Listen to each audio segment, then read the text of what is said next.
నేడే గాంధీ పుట్టినరోజు, నేడే శాస్త్రి పుట్టినరోజు. సత్యాహింసలే ఆయుధాలుగా స్వాతంత్రాన్ని తెచ్చిన గాంధీ. జై జవానని జై కిసానని నిజాయితీతో మిలిగిన శాస్త్రి. నేడే గాంధీ పుట్టినరోజు, నేడే శాస్త్రి పుట్టినరోజు. కొల్లాయి గుడ్డ కట్టిన గాంధీ, ప్రధాని చేసి కూడా ఇల్లు లేని శాస్త్రి. కొల్లాయి గుడ్డ కట్టిన గాంధీ, ప్రధాని చేసి కూడా ఇల్లు లేని శాస్త్రి. నిరాడంబరంగా నిజాయితీగా నిలిచిన వీరు. పుట్టాలోయ్ మళ్ళీ పుట్టాలి, ఈ దేశాన్ని రక్షించాలి. పుట్టాలోయ్ మళ్ళీ పుట్టాలి, ఈ దేశాన్ని రక్షించాలి. నేడే గాంధీ పుట్టినరోజు, నేడే శాస్త్రి పుట్టినరోజు.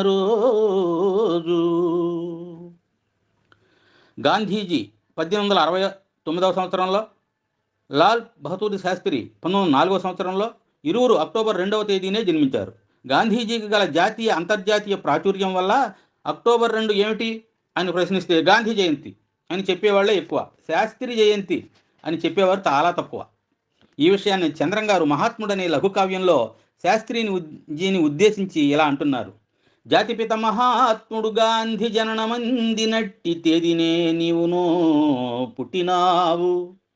అది అదృష్టమో దురదృష్టమవునో తెలియకుండే మాకు.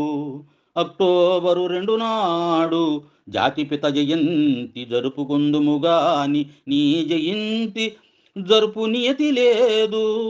మాధ్యమాలు నిన్ను మరిచిన ఎట్లుండు, తప్పనపుడి నిన్ను దళతుమయ్యా. వీరిరువురు జీవితాల్లోని విశేష విషయాలు, స్ఫూర్తిని కలిగించే సన్నివేశాలు మనం ఈరోజు తెలుసుకుందాం.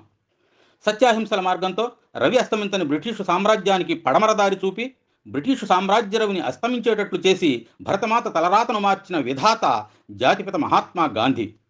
19 నెలల స్వల్పకాలం మాత్రమే భారత ప్రధానిగా చేసిన, దురాక్రమణ చేసిన పాకిస్తాన్ను పరుగులు పెట్టించి మన సైన్యం లాహోర్ను ఆక్రమించుకునే అవకాశం ఉన్న శాంతి కాముకుడై ఆ పనికి ఒప్పుకోక దేశ చరిత్రలోనూ ప్రజల హృదయాల్లోనూ సముచిత స్థానాన్ని సంపాదించిన వాడు లాల్ బహదూర్ శాస్త్రి. వీరిరువురిలో ముందుగా శాస్త్రిజీ గూర్చి. నీతి, నిజాయితీ, నిరాడంబరత, త్యాగం, వివేకం, ఆత్మస్థైర్యం కలబోసిన వజ్ర సంకల్పుడు శాస్త్రిజీ.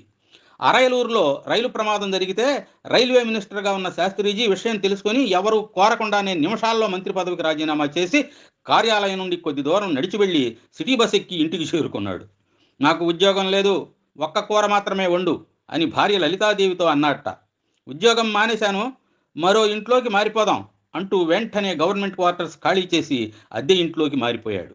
రాజకీయాల్లో విలువలు పతనమైన నేడు ఇవి వింత విషయాలు అనిపిస్తాయిలేండి. శాస్త్రిజీ 1951, 1957, 1962 సంవత్సరాల్లో వివిధ శాఖలకు కేంద్ర మంత్రిగా పనిచేసి 1964-66 మధ్యకాలంలో ప్రధానమంత్రిగా పనిచేసి పట్టుమని 10 రూపాయలు వెనుకోసుకొని నిజాయితీపరుడు. శాస్త్రిజీ లోన్ తీసుకొని కారు కొన్న ప్రధానమంత్రి. ఇలాంటి వాడు ఇండియాలో ఎలాగూ లేడు, ప్రపంచంలోనైనా ఏ ప్రధానైనా ఇలా ఉంటాడా అని అనుమానం. శాస్త్రిజీ గూర్చి ఒక హాస్యోక్తి ఉండేది. అదేమంటే, భారతదేశం హోమ్ మినిస్టర్గా పనిచేసి సొంత ఇల్లు కూడా లేని శాస్త్రిని హోమ్లెస్ హోమ్ మినిస్టర్ అనేవారట. బాల్యంలో శాస్త్రి చదువుకోవడానికి గంగానది అవతలి ఒడ్డునున్న పాఠశాలకు వెళ్ళాలి. ఒక్కో రోజు పడవవానికి చెల్లించడానికి డబ్బులు ఉండేవి కావు. అప్పుడు బట్టలు పుస్తకాలు నెత్తిన పెట్టుకుని నది దాటి అవతలి ఒడ్డుకు వెళ్ళేవాట. అంతటి పేదరికం నుండి దేశ ప్రధాని కావడం వెనుక ఉన్న కృషి, సంకల్పం, నిజాయితీ అనుసరణీయం. 1965లో పాకిస్తాన్తో జరిగిన యుద్ధంలో వినూత్న శైలి ప్రదర్శించి విజయాన్ని సాధించాడు శాస్త్రి. ఆ సమయంలో ఇచ్చిన జై జవాన్ జై కిసాన్ నినాదం భారత ప్రజలకు వినూత్న స్ఫూర్తిని అందించింది. జై జవాన్ ఇదం క్షాత్రం, జై కిసాన్ ఇదం క్షేత్రం. రక్షించేవానికి, భూమిని దున్ని భుక్తిని పెట్టేవానికి జయమగుగాక అనే ఈ నినాదం నాటికి నేటికి ఏ నాటికి అజరామరమే. శాస్త్రిజీ ప్రధానిగా ఉన్నప్పుడు ఓసారి బియ్యం కొరత ఏర్పడింది. దాన్ని అధిగమించడానికి ప్రభుత్వం పలు చర్యలు తీసుకుంది. పొదుపు ద్వారా కూడా ఈ సమస్యను ఎదుర్కోవచ్చని ముందుగా తన ఇంట్లోనే పొదుపు పాటించాడు శాస్త్రిజీ. వారానికి ఒకరోజు పూర్తిగా ఇంట్లో బియ్యం వాడకం రద్దు చేశాడు. ఏ సంస్కరణ అయినా మన ఇంటి గడప నుండే ప్రారంభం కావాలని ఆయన చేతల ద్వారా చూపించాడు. త్రికరణ శుద్ధి లేని నేటి రోజుల్లో ఇవి అతిశయోక్తులు అనిపిస్తాయి. కానీ శాస్త్రీజీ విషయంలో ఇవి 100కి 100 నిజం. శాస్త్రి జీవితంలో మంగళవారానికి ఒక ప్రత్యేకత ఉంది. శాస్త్రి జన్మించినది మంగళవారం. చిన్నప్పుడు గంగానదిలో జారిపడి ప్రాణాలు రక్షించుకున్న రోజు మంగళవారం. కాంగ్రెస్ అధ్యక్షుడిగా, రైల్వే మంత్రిగా, హోమ్ మినిస్టర్గా, ప్రధానమంత్రిగా బాధ్యతలు స్వీకరించింది మంగళవారం. ఆఖరుకు శాస్త్రి కన్ను మూసింది కూడా మంగళవారమే, 1966 సంవత్సరం జనవరి 11వ తారీఖు. ఇక గాంధీజీని కూర్చిన విశేష విషయాలు, స్ఫూర్తిదాయక సన్నివేశాలు తెలుసుకుందాం. కొల్లాయి కట్టి అర్ధనగ్న ఫకీరుగా బ్రిటిష్ వాళ్లచే పిలువబడిన గాంధీజీని బసవరాజు అప్పారావు ఇలా వర్ణించాడు. కొల్లాయి కడితేనేమి మా గాంధీ, కోమటై పుడితేనేమి మా గాంధీ, వెన్నపూస మనసు కన్న తల్లి ప్రేమ, పండంటి మోముపై బ్రహ్మ తేజస్సు, కొల్లాయి కడితేనేమి మా గాంధీ, కోమటై పుడితేనేమి మా గాంధీ, 4 పరకల పిలక నాట్యమాడే పిలక, 4 వేదాల నాణ్యమెరిగిన పిలక, బోసినోరిప్పితే ముత్యాల తొలకరే, చిరునవ్వు నవ్వితే వరహాల వర్షమే, చకచకా నడిస్తేను జగతి కంపించేను, పలుకు పలికితేను బ్రహ్మవాక్యేను, కొల్లాయి కడితేనేమి మా గాంధీ, కోమటై పుడితేనేమి మా గాంధీ. గాంధీజీ కూడా సామాన్యుల్లాగానే సిగరెట్లు తాగడం, పరీక్షల్లో కాపీలు కొట్టడం, మాంసం తినడం లాంటి దురలవాట్లకు లోనయ్యాడు. అవి తప్పని తెలుసుకున్నాక జీవితంలో మరెప్పుడూ వాటి జోలికి పోలేదు. సత్యహరిశ్చంద్ర నాటకం చూసి సత్యం పలకడం, శ్రావణ కుమారుని నాటకం చూసి తల్లిదండ్రులను పూజించడం లాంటివి నేర్చుకొని జీవితాంతం వాటిని పాటించాడు. గాంధీజీ ఆత్మకథ మై ఎక్స్పెరిమెంట్స్ విత్ ట్రూత్ చదువుతున్నప్పుడు ఆయన మనలాంటి వ్యక్తే కదా అనిపిస్తుంది. అనారోగ్యంతో బాధపడుతున్న తండ్రికి సేవ చేస్తున్నప్పుడు కొత్తగా వచ్చిన తన భార్య మీదకు మనసు పోయేదని గాంధీజీ దాపరికం లేకుండా నిజాయితీతో చెప్పాడు తన ఆత్మకథలో. ఎవరైనా ఇలా వ్రాయగలరా గాంధీజీ తప్ప? అవమానించిన చోటే అందలం. గాంధీజీ దక్షిణాఫ్రికాలో ఉంటున్నప్పుడు 1893లో ఓసారి రైల్లో ప్రిటోరియా ప్రయాణం అయ్యాడు. అప్పుడు తెల్లదొర గాంధీజీ దగ్గరకు వచ్చి, ఇది 1వ తరగతి, దీంట్లో నల్లవాళ్ళు ప్రయాణం చేయకూడదు, నువ్వు 3వ తరగతిలోకి వెళ్ళు అని అహంకారంగా ఆదేశించాడు. అప్పుడు గాంధీజీ, నేను 1వ తరగతి టికెట్ కొన్నా, ఇందులోనే ప్రయాణిస్తా అని గట్టిగా బదులిచ్చాడు. దాంతో తెల్లవాళ్ళు మహాత్ముని రైల్లో నుంచి తోసేశారు. గాంధీజీ ఆ రోజంతా చలిలో ఆ రైల్వే స్టేషన్లోనే ఉండిపోయాడు. ఆ ప్రాంతమే పీటర్ మ్యారిడ్జ్బర్గ్. నల్లవారిపై వివక్షత చూపుతున్న తెల్లదొరలపై పోరాడాలనే సంకల్పం గాంధీజీలో కలిగించింది ఈ సంఘటన. అలా జాతిపిత అవమానం ఎదుర్కొన్న ప్రాంతంలో సరిగ్గా 100 ఏళ్లకు అంటే 1993లో ఎత్తైన కాంస్య విగ్రహం ఏర్పాటు చేసి దీన్నో సందర్శనీయ స్థలంగా మార్చారు. అవమానించిన చోటే అభిమానం. రఘుపతి రాఘవ రాజారాం పతిత పవన సీతారాం ఈశ్వర్ అల్లా తేరే నాం సబ్కో సన్మతి దే భగవాన్ అనే ప్రార్థన గీతం గాంధీజీకి బహు ఇష్టం. సత్యం వద, సత్యాన్ని చెప్పు, ధర్మంచర అంటే ధర్మంగా నడు అని గాంధీజీ చెబితే, ఈ రోజుల్లో సత్యం వధ అంటే సత్యాన్ని చంపేశాం, ధర్మం చెర ధర్మాన్ని చెరపట్టాం అనేట్లు మారిపోయాం. స్వతంత్రం వచ్చాక వి కళ్యాణం అనే మాజీ అధికారి గాంధీజీ దగ్గర కార్యదర్శిగా పనిచేశాడు. వారిద్దరూ కలిసి రైలు ప్రయాణం చేయాల్సి వచ్చినప్పుడల్లా కళ్యాణం ఎట్టి పరిస్థితుల్లోనూ టికెట్ కొనేవాడు కాదు. జాతిపితతో వెళుతూ టికెట్ కొనుక్కోవాల్సిన ఏంటి, అది స్థాయికి తగ్గ పని కాదని ఆయన భావన. కొన్నాళ్ల తర్వాత మహాత్ముడికి ఈ విషయం తెలిసింది. ఒకరోజు అలా వెళుతున్నప్పుడు మార్గ మధ్యంలో స్టేషన్ మాస్టర్ని పిలిచి, ఈయన నా కార్యదర్శి టికెట్ లేకుండా వస్తున్నాడు అని స్వయంగా ఫిర్యాదు చేశాడు. బాపూజీ సత్యనిష్టకు ఇదొక మచ్చు తునక. అమెరికాకు జార్జ్ వాషింగ్టన్, ఇండోనేషియాకు సుకర్నో, సోవియట్ రష్యాకు లెనిన్ జాతిపితలు కాగా వారు సాయుధ పోరాటంతో తమ దేశానికి స్వాతంత్రం సాధించారు. కానీ గాంధీజీకి ఆయుధ బలం, అర్ధబలం, సాయుధ సైనిక బలం లేదు. శాంతియుతంగా, అహింసాయుతంగా బ్రిటిష్ సామ్రాజ్య ప్రభుత్వంపై పోరాటం జరిపి భారతదేశానికి స్వాతంత్రం సాధించాడు. దాంతో నెల్సన్ మండేలా, ఆంగ్ సాన్ సూకీ వంటి వారు అహింసాయుత ఉద్యమాలనే అనుసరించారు.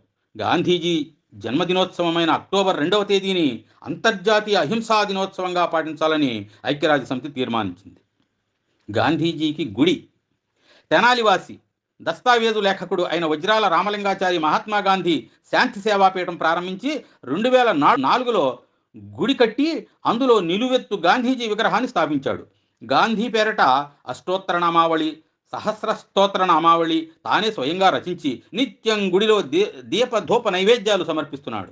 గాంధీ జయంతి, వర్ధంతి, స్వాతంత్ర దినోత్సవాలలో గాంధీ చిత్రపటంతో ఊరేగింపు నిర్వహించి గాంధీ సిద్ధాంతాలను వివరిస్తుంటాడు. ఎంత అంకితభావం! ఎందరెందరో మహానుభావులు గాంధీజీ గొప్పదనాన్ని గూర్చి ఎంతంతో వివరించారు. కానీ ప్రపంచ ప్రఖ్యాత శాస్త్రవేత్త ఆల్బర్ట్ ఐన్స్టీన్ గాంధీజీ గూర్చిన పలికిన పలుకులు మాత్రం బంగారు పలుకులే, గోల్డెన్ వర్డ్స్. ఇలాంటి వ్యక్తి ఒకరు రక్తమాంసాలతో ఈ భూప్రపంచంపై వాస్తవంగా పాదాలు మోపి జీవించాడంటే భావి తరాల వాళ్ళు నమ్మడం కష్టమేమో. గాంధీజీని గూర్చి ప్రశంస ఇంతకు మించి ఎవ్వరూ చేయలేరేమో. దేశానికి స్వాతంత్రం వచ్చి దేశం స్వాతంత్ర సంబరాల్లో మునిగి తేలుతుంటే గాంధీజీ మాత్రం కలకత్తాలో ఓ పేటలో శిథిలావస్థలో ఉన్న ముస్లింల ఇంట్లో ఉండి దేశ విభజనను, ఆ సందర్భంగా చెలరేగిన మత ఘర్షణలను జీర్ణించుకోలేక ఆ రోజు ఉపవాస దీక్షలో ఉన్నాడు. నడిపించిన ఆవు మమ్ముల విడివడి సంకెళ్ళు దక్కె స్వేచ్ఛ యథేచ్ఛన్ నడకలు మొదలై విచ్చల విడియై నడవడి కలందు విలువలు తరిగన్ అని చంద్రం గారు అన్నట్లు స్వేచ్ఛ విచ్చలవిడి అయిపోయి గాంధీజీ మాట వినేవాడే లేడు. ఈ విషయాన్ని తన చివరి పుట్టినరోజున అక్టోబర్ 2, 1947 నాడు గాంధీజీయే అన్నాడు.